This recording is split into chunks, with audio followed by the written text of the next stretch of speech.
Hello guys and welcome to Salt and Pepper. I'm Bonolo Mweketi. I'm Leslie Dalton Nishay. And thank you so much for subscribing, liking and sharing our episodes. We really love the support and please continue to do that. So on today's episode, Pauline sent us a message and she wanted us to discuss cheating and what were our thoughts about cheating. And she asked us a specific question: if you and I have cheated, and did we get caught? Okay. And have we ever been cheated on? And how did we find out? Ooh, hot topic. Pauline, Pauline. why are you doing that thing? I know, making us open up even more. Shame. So I have cheated. Not.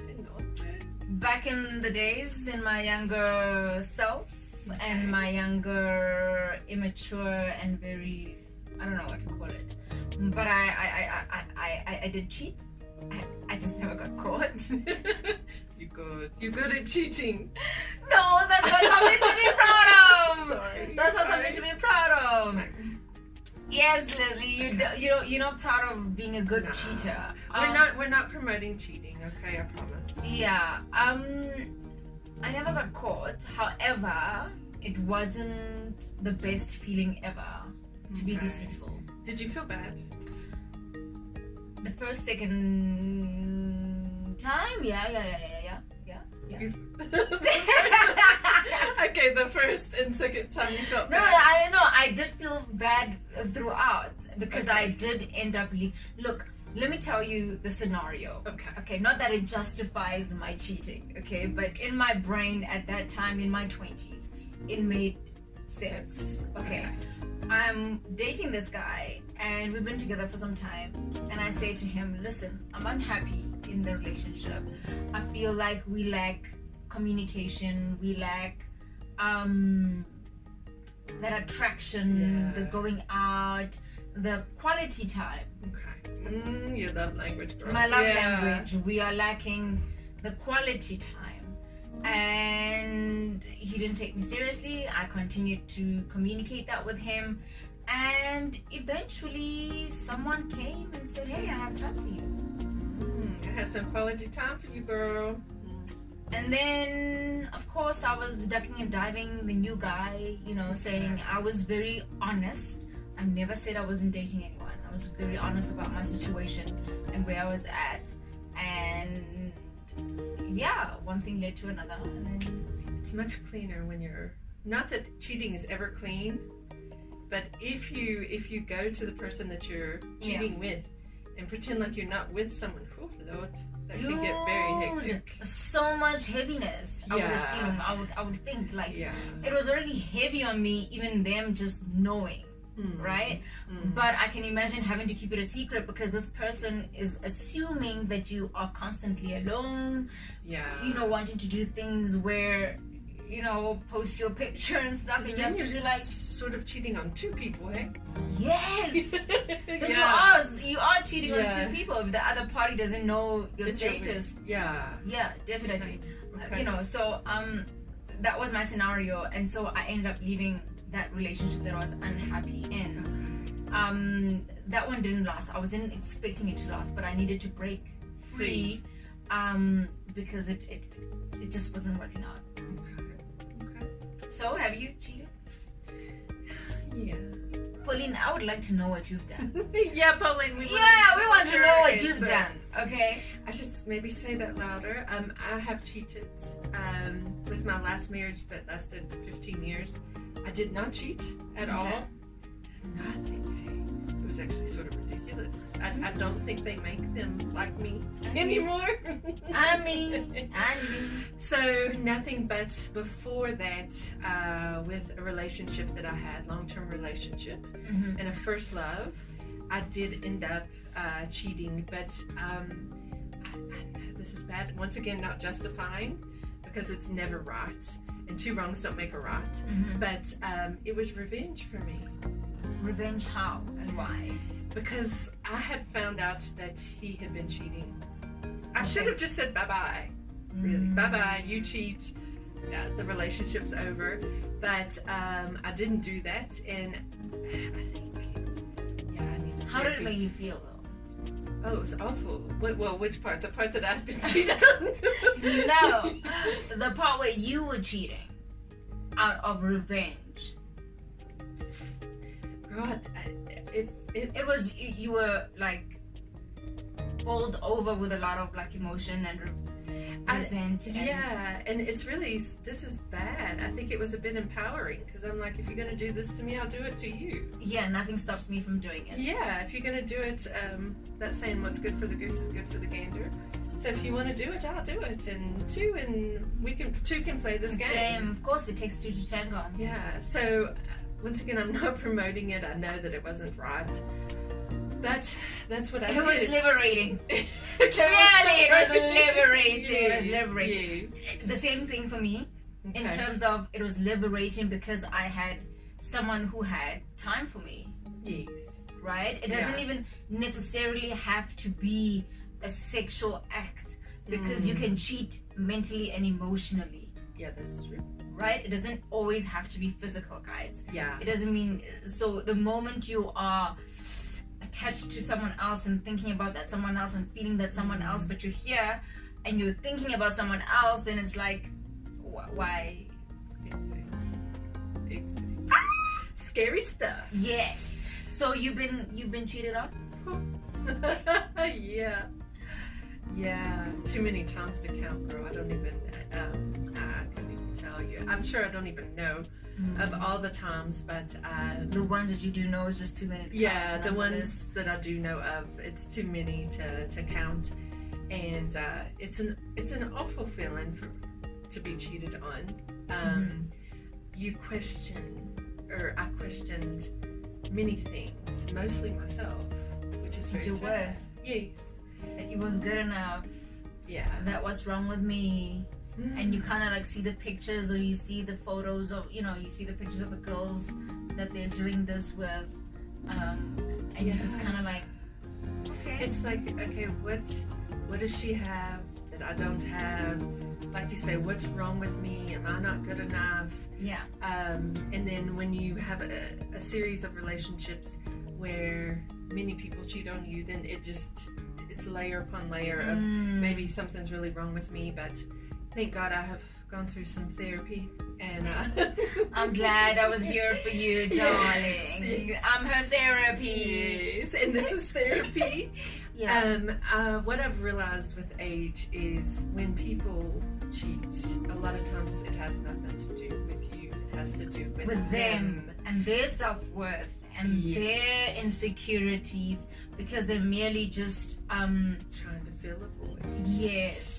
And so you start to think something's wrong with me, when in actual fact it's like something's wrong with you. Yeah, it's true. And men, what I've found is, and I shouldn't just say men, but men and women, where, like you say, lack self-esteem, they're insecure, they need that attention and validation.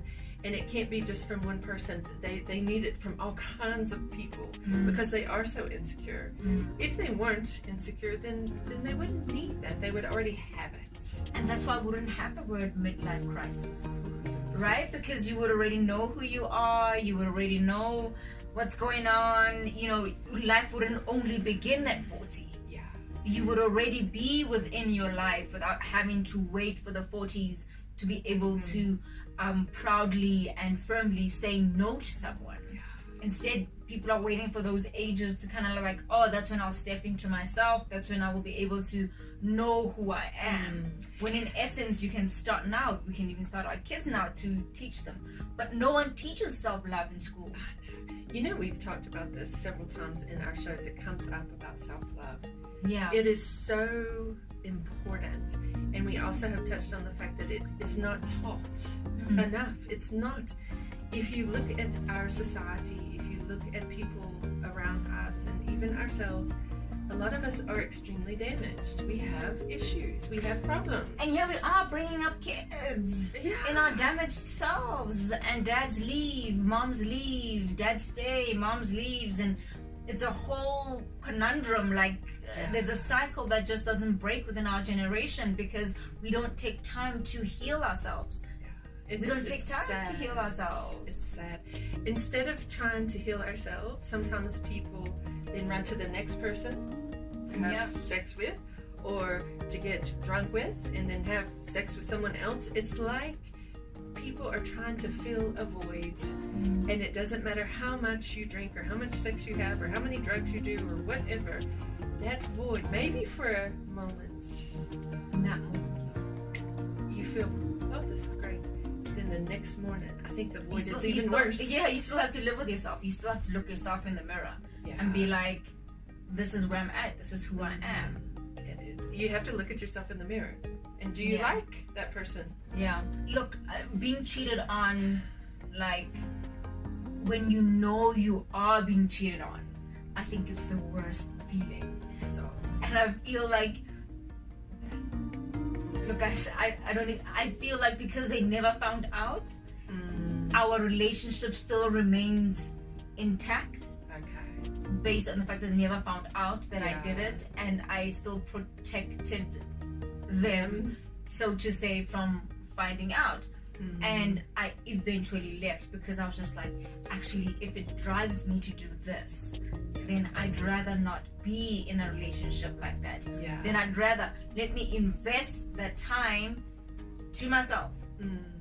It's not easy because you gotta look yourself in the mirror, you gotta admit your faults, you gotta see all your shit from the time you were 2 years old. Okay, because somebody took your sucker and you didn't like it, and then you kept quiet.